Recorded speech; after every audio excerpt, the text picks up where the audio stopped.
Party आहे आणि मी आत्ताच मतदान करून आलेले आहे आणि मला खूप छान वाटत आहे. अतिशय सुंदर असा माहोल या ठिकाणी झालेला आहे. मतदारसुद्धा मोठ्या संख्येने उपस्थित राहून मतदानासाठी येत आहेत. भारतीय जनता पार्टी आणि राष्ट्रवादी काँग्रेस पार्टीच्या केलेल्या विकास कामांच्या जोरावर आज भरपूर मोठ्या प्रमाणात आम्हाला मतदान होणार आहे आणि भारतीय जनता पार्टीचाच विजय असणार आहे आणि उद्याचा गुलालसुद्धा आमचाच असेल. आमदारांच्या चुलतीत तुमच्या प्रतिस्पर्धी त्यामुळे काय कितपत आव्हान?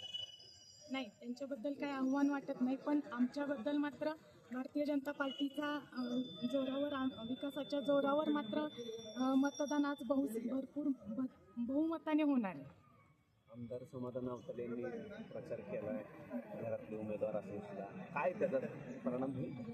हो, कारण आमदार साहेब लाडक्या भावासारखे माझ्या पाठीशी उभे आहेत. त्यांनी एक मला लाडकी बहीण असं म्हटलेलं आहे आणि त्यामुळं ते माझ्या पाठीशी ठामपणे उभे राहिल्यामुळं नक्कीच सर्व जनतासुद्धा माझ्या पण पाठीशी त्यांच्यासारखीच ठाम उभी राहणार आहे. त्यामुळं सर्व मंगळवेढेकरांना एक आव्हान आहे की भारतीय जनता पार्टीच्या विकास कामांच्या जोरावर तुम्ही आम्हालाच मतदान करावं, माझ्या आणि माझ्या सहकाऱ्यांना भरपूर मतांनी निवडून आणून द्यावं.